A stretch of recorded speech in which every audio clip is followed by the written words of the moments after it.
how do you explain to people that this does not start the first day that you open this policy? Yes, yeah, because some people I even had, and it's funny, man, because I'm sure you get it as well. We sometimes have to play cleanup crew. If you're an ethical agent, you clean up a lot of other agents. Because taking a step back in this industry, there's a lot of turnover. People don't stay for long, and a lot of times they're coming in not trained that well. Yes. Nor are they seeking information to improve their education around what we truly are marketing.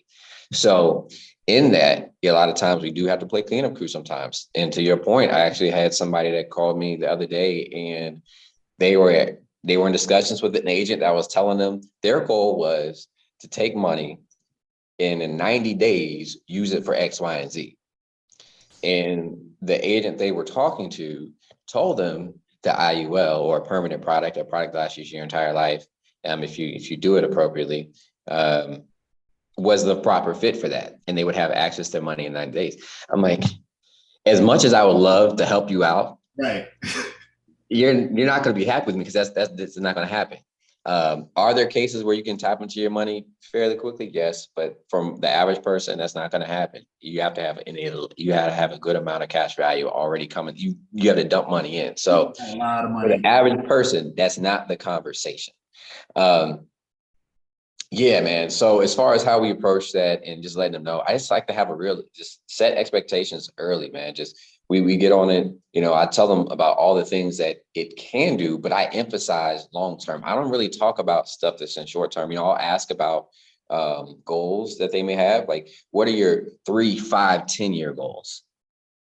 I don't talk about what you want to do tomorrow. What are you trying to do a few years down the road? Because this is not even going to be ready for you until then. This needs time to cook. It needs time to marinate.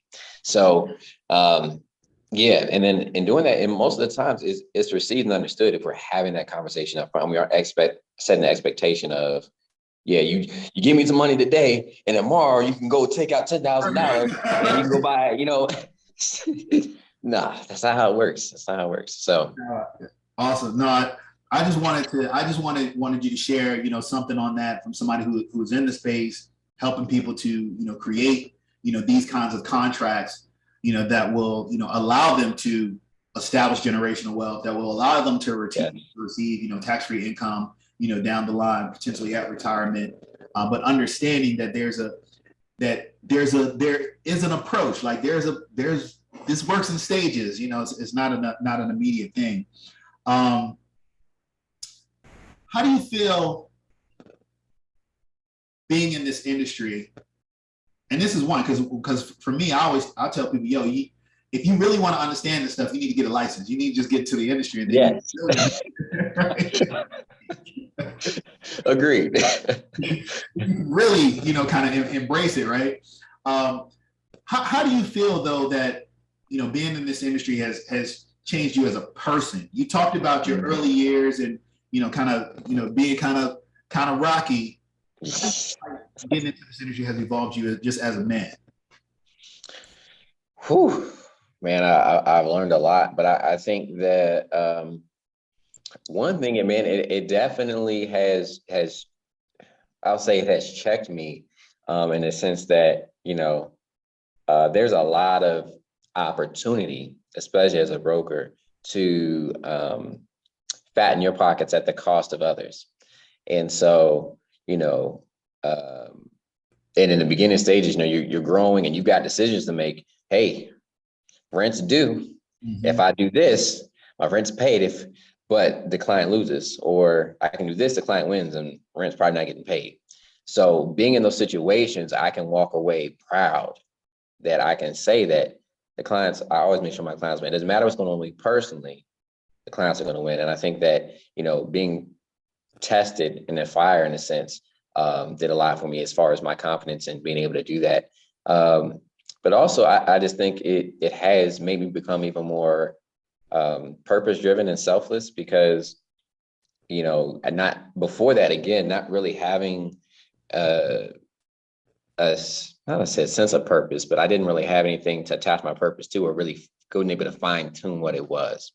And so being able to sift through all of the experiences and find that thing that I can attach to and have that purpose, and everything that comes with this, being more selfless and developing myself to become better and really just caring about people a little bit more. That has been probably the biggest takeaways from being in this space. Absolutely. Absolutely. Now, being able to kind of crystallize a vehicle for that. Yeah. Right. Yeah. No, I get that. I definitely feel that. And the other piece, you know, I bring stuff whenever I hear something that I think is really, really critical. I want to kind of poke it a little bit, because when you said, you know, there's a lot of opportunity, there are opportunities. Not gonna say a lot, but there are opportunities in this business where, you know, you can do what's best for you, or you can do what's best for the client. The best agents always do what's best for the client. The people that have the most success, they always do what's best for the client. The people who have the longevity, they always do what's best for the client. And I think that, you know, in our industry, you know, sometimes we have like this stigma, you know, with people who are in insurance and financial services that, you know, they're going to get over on them, or, you know, they're trying to, you know, run some kind of game, or you know, insurance is a con, or whatever that is. And the reality is that's just 100% not the case. You do have a few people who do things that are erroneous, and they pay the consequences. Yep. But they pay the consequences, you know, and they're severe, right? But for the people who do it the right way, those are the people who have been around, who establish a track record, like yourself, you know, Calvin, who build up a clientele that trust them, and who ultimately end up as the most successful people. Not to mention the fact that insurance is in anything in this financial industry space, this is the highest regulated industry in the country. You know, there's always, you know, the CE, you got the CEs, you got to make sure that you stay up on. There's compliance guidelines, you know, for every product with every carrier that you have. Yes. You have multiple levels of government that you have to answer to, you know, if something is done incorrectly. You have very little wiggle room with what you can do with carriers, even like what you said with the marketing. Like that's a big piece, you know. Yeah. You can't change rates. Like whatever rate you see, hey, it's not my price. Right. It's funny, man. You ask people their budget, and I feel like you think they're trying to haggle. I'm not trying to haggle with you. I just want to know, you know, what we're working with here. I promise I can't change the price. Look, I'm just sharing. I'm just sharing what's here, right? No, but I think that's important to just really highlight that, you know, for most people who are in this business and doing it the right way, you got to be incredibly honest. Like I have met very few. I've met some. Now I've met some. I met some. I got a couple stories of some folks who did some crazy stuff, but they paid the price. But for the most part, the people that I've known in this business are always people who have, you know, upright character, you know, very strong, you know, moral compass, you know, very strong values, incredible work ethic. You know, that's the people that I see in this industry every day. So I'm glad that you mentioned that, man, because, you know, I want people to know that most of the people in this business operate like you, think like you. Yeah, you know, absolutely. In the best interest of the client. Tell me something. Here's something cool. Now we always do what's in the best interest of the client, but at the same time, if you do well over time, you're gonna have some success. What's something that you've been able to do in this industry that, you know, just something for you, you know, that you enjoy, that you feel like, hey, you know, this business gave me this. Yeah. Yeah. So I think the coolest thing was I told my son, because, you know, I very much bring him in on the process. He's only 5, but I get him in the mix as much as I can, because I'm just trying to, you know, plant the seed. Hey, this is, you do something with this, you know, this is for you, pay attention. And if not this, maybe at least remaining around business. And so, you know, but with that does come a price. You know, there's times where we can't always do the fun stuff. That has got to work. You know, there's our sacrifice I have to make. I can't get you all that stuff right now. We got to wait. Yeah. But I made I promised to him that, if we did X, Y, and Z, I would take him to Disney World for his birthday. So I was able to do the business I needed to do, hit my goals. He did what he was supposed to do, and I was able to take him to Disney World. So that was amazing in and of itself. He had the time of his life. It was his birthday. They treated him like a prince. I mean, everybody stopped. If you haven't been to Disney World, this is a free plug because they're not paying me. But I would say definitely is worth the experience. 5-star out of 5-star. That's awesome, man. That's awesome. And let me ask you this question. Who do you have to ask for PTO for y'all to take that trip? Myself. Just curious. Yeah. Just curious. Okay. So as we wrap up, man, we talked about what's motivating you, but you have the agency is functioning. What's the dream? What's the end goal? What's the ultimate move for Calvin Royster Jr.? Sure. So the new financial, that's my baby. So that's going with me till I'm gone. As far as big picture, kind of like we hit on earlier, becoming a carrier, I want my hand in that. I want to be a big part in developing a Black-owned carrier. I think there's a lot of, again, I think the industry, I think this is fact, the industry is behind on certain things, which to an extent has been beneficial for the industry because they are conservative. That's why they're still here. On the other side, there's a lot of opportunity, especially around underwriting sensitive to our community, where it can improve. And so I think that, a company that's representative of the Black community and reflects us around underwriting as well and actuarials as well, in product and sales ideas as well. I think that's a piece of the game the industry is missing. And so being a large part of that is definitely a big goal. Outside of insurance, I would like to say I'm a serial entrepreneur because I have a lot of ideas, but insurance takes up a lot of it because I'm really trying to do some big things with this. So, but I'm sure I have other businesses I'll sell and things like that. But the big end game for me, the insurance wise, is the carrier.